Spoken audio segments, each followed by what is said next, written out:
बातमी येते थेट दिल्लीतून एकनाथ शिंदे यांना तगडा झटका उद्धव ठाकरेंना याचा सर्वात मोठा फायदा शिंदे सत्तेबाहेर जाणार फडणवीस शिंदे संघर्ष तीव्र अशोक खरात प्रकरणाने सरकार अडचणीत तर ठाकरेंना सुप्रीम कोर्टातून गुड न्यूज।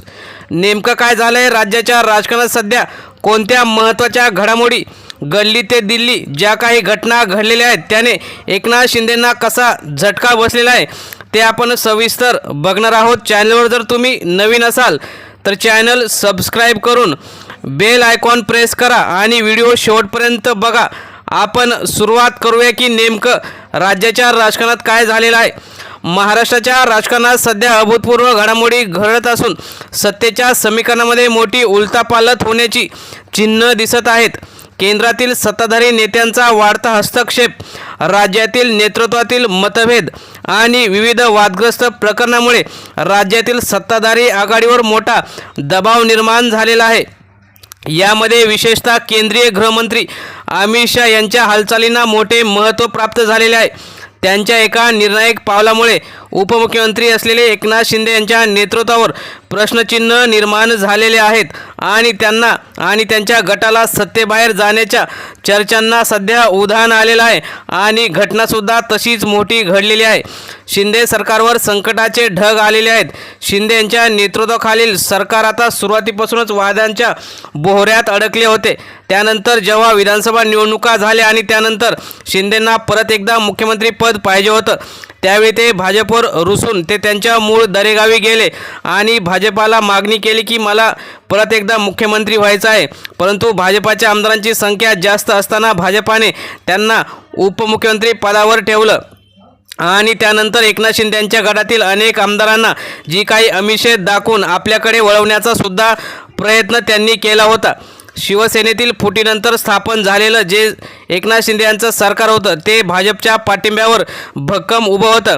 मात्र गेल्या काही दिवसात या सरकारमधील अंतर्गत मतभेद अधिक तीव्र झाले आहेत। मुख्यमंत्री असलेले देवेंद्र फडणवीस आणि आताचे विशेषतः उपमुख्यमंत्री एकनाथ शिंदे यांच्यातील तणाव उघडपणे समोर येत आहेत। अनेक ठिकाणी दोन्ही कार्यकर्ता जसे की सातारा जिल्हा परिषद असेल किंवा इतर ठिकाणी सुद्धा एकनाथ शिंदे आणि देवेंद्र फडणवीस यांच्यातील सत्ता संघर्ष हा विधानसभेत सुद्धा समोर आला आणि तेव्हाच कळून चुकलं की देवेंद्र फडणवीस आता एकनाथ शिंदे यांच्या गटाचा सुद्धा करेक्ट कार्यक्रम करणार। जसं फडणवीस यांनी उद्धव ठाकरेंची शिवसेना फोडून दोन गट निर्माण केले आणि शिवसेना खिळखिळी केली। उद्धव ठाकरेंना नवीन पक्ष आणि चिन्हासहित लढावं लागलं तर चिन्ह आणि पक्ष जे एकनाथ शिंदे यांना मिळालं त्यामागे सुद्धा भाजपचाच हात होता का असा सुद्धा प्रश्न निर्माण झालेला आहे। त्यामुळे राजकीय वर्तुळात अशी चर्चा रंगली आहे की देवेंद्र फडणवीस आणि एकनाथ शिंदे यांच्यातील जो सत्ता संघर्ष आहे तो संपत नाही। मात्र आता दिल्लीतून महत्त्वाचे आदेश आलेले आहेत आणि एकनाथ शिंदे हे लवकरच सत्तेबाहेर जाण्याच्या तयारीत असल्याचं दिसत आहे। केंद्रीय गृहमंत्री अमित शाह यांनी नुकत्याच घेतलेल्या बैठकीत महाराष्ट्रातील परिस्थितीचा सखोल आढावा घेतल्याचं समजतं। या बैठकीत राज्यातील सत्तास्थिती, आगामी निवडणुका आणि जनतेमध्ये निर्माण झालेली नाराजी यावर चर्चा झाली। सूत्रांच्या माहितीनुसार शाह यांनी राज्यातील नेतृत्व बदलाबाबत स्पष्ट संकेत दिले आहेत। शाह यांचा हस्तक्षेप हा शिंदे गटासाठी मोठा धक्का मानला जातो। मात्र ज्यावेळी सगळे आमदार घेऊन शिंदे गुवाहाटीला गेले होते त्यावेळी अमित शाह यांनी सर्व तयारी आणि महत्त्वाची मदत केल्यामुळे आता शिंदे सरकार आणि उपमुख्यमंत्री असलेले एकनाथ शिंदे यांचा सुद्धा सध्या नाईलाज दिसत आहे। फडणवीस शिंदे आणि यांचा संघर्ष सध्या उफाळलेला दिसत आहे। राज्यातील सत्ताधारी आघाडीत फडणवीस आणि शिंदे यांच्यातील संघर्ष उघडपणे समोर आला। दोन्ही नेत्यांमध्ये धोरणात्मक निर्णयावरून मतभेद वाढले आहेत। प्रशासनातील बदल, अधिकारी नियुक्त्या आणि विकास कामावरील निर्णयामध्ये मतभेद सांगितले जात आहेत आणि याच जे काही दोघांच्या भांडणाचा फायदा उद्धव ठाकरे यांना लवकरच मिळण्याची शक्यता वर्तवण्यात येत आहे। फडणवीस यांना प्रशासनावर अधिक नियंत्रण हवे असते तर शिंदे यांना स्वतःचे नेतृत्व सिद्ध करण्याचं ते प्रयत्न करत असतात। या संघर्षामुळे सरकारची कार्यक्षमता कमी झाल्याची टीका विरोधकांकडून होत असते। अशोक खरात प्रकरणाने सुद्धा सरकारची प्रतिमा मलिन केली। या सर्व घडामोडीमध्ये अशोक खरात प्रकरणाने मोठी खळबळ उडवली आहे। या प्रकरणामुळे सरकारची प्रतिमा गंभीरपणे खराब झाली। विरोधकांनी या मुद्द्यावरून देवेंद्र फडणवीस आणि भाजपला कोंडीत पकडले आहे। जनतेमध्ये सुद्धा या प्रकरणामुळे नाराजी वाढताना दिसत आहे। भ्रष्टाचार, गैरव्यवहार आणि सत्तेचा गैरवापर यासारख्या आरोपामुळे सरकारवरचा विश्वास कमी होत चालला आहे. यामुळे आगामी निवडणुकांमध्ये सुद्धा याचा मोठा परिणाम होण्याची शक्यता व्यक्त केली जात आहे. दरम्यान उद्धव ठाकरेंच्या नेतृत्वाखाली शिवसेना पुन्हा एकदा मजबूत होताना दिसत आहे. राज्यातील विविध भागांमध्ये ठाकरेंना मिळणारा प्रतिसाद वाढत आहे. अनेक नेते आणि कार्यकर्ते पुन्हा त्यांच्या गटात प्रवेश करत आहेत. विशेषतः कोकण, मराठवाडा आणि मुंबई परिसरात ठाकरेंची पकड मजबूत असल्याचं सध्या तरी दिसत आहे. महानगरपालिका निवडणुका जेव्हा झाल्या अनेक ठिकाणी ठाकरेंची सत्ता आली नाही, मात्र चांगले आकडे ठाकरेंना मिळाले. कारण नवीन पक्ष, नवीन सर्व असताना आणि सत्ता नसताना सुद्धा ठाकरेंच्या सोबत कट्टर शिवसैनिक आणि सामान्य जनता आहे. याचं सर्वांनी स्वागत केलं. शिवसेना कोणाची यावत वाद सध्या सर्वोच्च न्यायालयात प्रलंबित आहे. या प्रकरणाचा निकाल राज्याच्या राजकारणावर मोठा परिणाम करणारा ठरू शकतो.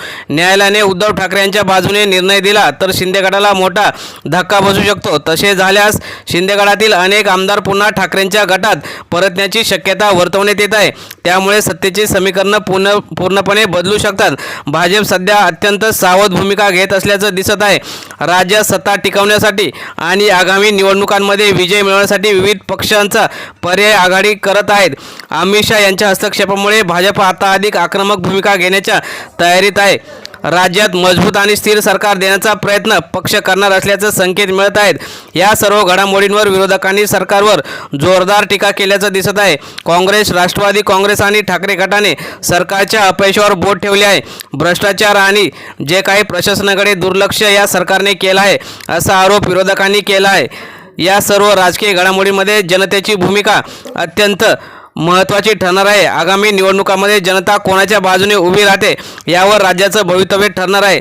सध्याच्या परिस्थितीमध्ये जनतेमध्ये असंतोष वाढत असल्याचं दिसत आहे आणि याचाच फायदा उद्धव ठाकरे यांचा पक्ष घेताना दिसत आहे. कारण अनेक ठिकाणी मोठी आंदोलने आता ठाकरे गट तयार करण्याच्या वादात आहे. महाराष्ट्राचे राजकारण सध्या अत्यंत निर्णायक टप्प्यावर आले आहे. अमित शहांचा हस्तक्षेप, शिंदे फडणवीस संघर्ष, अशोक खरात प्रकरण आणि सुप्रीम कोर्टातील निकाल या सर्व घटकांमुळे राज्यातील सत्तेची समीकरणं बदलण्याची शक्यता निर्माण झालेली आहे. आणि कधीही पक्ष आणि चिन्ह हे उद्धव ठाकरे यांना मिळून एकनाथ शिंदे यांना भाजपमध्ये सामील व्हावं लागतं की काय, असं राजकीय विश्लेषक म्हणत आहेत. त्यामुळे आगामी काही दिवस महाराष्ट्राच्या राजकारणासाठी अत्यंत महत्त्वाचे ठरणार आहेत. शिंदे सरकार टिकणार की कोसळणार? फडणवीस पुन्हा मुख्यमंत्री होणार का? आणि ठाकरेंना शिवसेना परत मिळणार का? या सर्व प्रश्नांची उत्तरे लवकरच मिळणार आहेत.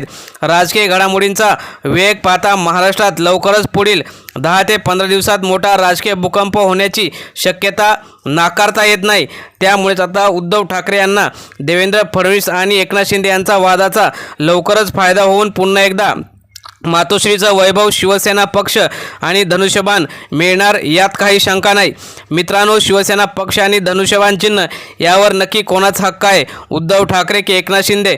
कमेंटमध्ये नक्की व्यक्त व्हा. धन्यवाद.